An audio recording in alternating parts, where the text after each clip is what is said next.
ምዕራፍ 12 እምበኣርሲ ኣሕዋተየ ሰብነትኩም ሕያውን ቅዱስን ንኣምላኽ ባህ ዘየብልን መስዋዕቲ ጌርኩም ከተቕርብዎ ብምሕረት ኣምላኽ እልምነኩም ኣለኹ። እዚ ማለት እቲ መንፈሳዊ ኣገልግሎትኩም እዩ። እቲ ሰናይን ባህ ዘየብልን ፍጹምን ዝኾነ ፍቓድ ኣምላኽ እንታይ ምዃኑ ምእንቲ መርሚርኩም ክትፈልጡ ኣእምሮኹም ብምሕዳስ ተለወጡ እምበር ነዚ ዓለም እዚኣ ኣይትምሰልዋ። ከምቲ ኣምላኽ ንነፍሲ ወከፍ ዝዓደሎ መስፈር እምነት ገይሩ ደኣ ብዛዕባ ርእሱ ብልክዕ ይሕሰብ እምበር ካብቲ ዝግብኦ ኣዚዙ ከይሓስብሲ ንነፍሲ ወከፍ ኣብ ማእከልኩም ዘሎ በቲ ዝተዋህበኒ ጸጋ ኣምዕዶ ኣለኹ። ከመይ ከምቲ ኣብ ሓደ ሰብነት ብዙሕ ኣካላት ዘሎና እቶም ኣካላት ድማ ተግባሮም ሓደ ዘይኮነ ንሕና ኸኣ ብዙሓት ከሎና ኣብ ክርስቶስ ሓደ ሰብነት ኢና። ነፍሲ ወከፍና ድማ ናይ ሓደ ሰብነት ኣካላት ኢና።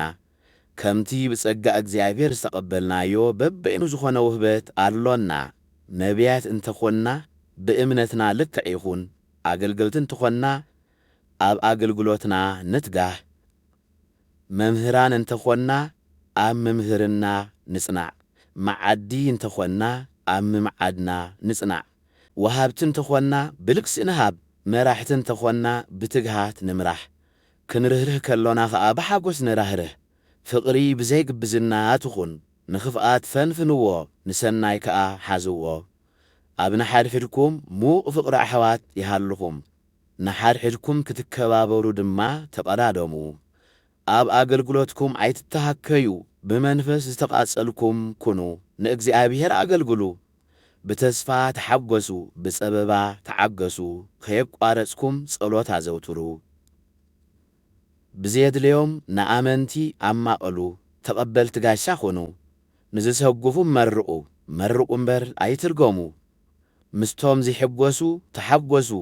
ምስቶም ዝበኽዩ ብኸዩ። ንሓድሕድኩም ተሰማሚዕኩም ንበሩ።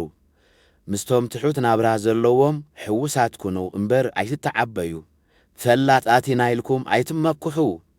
ነቲ ኣብ ቅድሚ ኩሉ ሰብ ቅኑዕ ዝኾነ ዳኣ ሕሰቡ እምበር ንሓደ እኳ ክፉእ ኣብ ክንዲ ክፉእ ኣይትፍደይዎ። ብወገንኩም ምስ ኩሉ ሰብ ብሰላም ክትነብሩ ዝከኣለኩም ግበሩ። ቁራተይ ንፍዳይ ሕነ ናተ እዩ ኣነ ክፈድዮ እየ ይብል እግዚኣብሔር ዝብል ጽሑፍ ኣሎ እሞ ቁጥዓ ኣምላኽ ባዕሉ ኺፈድዮ ሕደጉሉ እምበር ባዕላትኩም ሕነ ኣይትፍደዩ። ግና ጸላኢኻ እንተጠመየ ኣብልዓዮ፣ እንተጸምአ ኣስትዮ። እዚ ንምግባር ከዓ ከም ብጉህር ሓዊ ኸተንድዶ ኢኻ። ነቲ እከይ ደኣ ብሰናይ ጌርካ ሰዓሮ እምበር በቲ እከይ ኣይትሰዓር።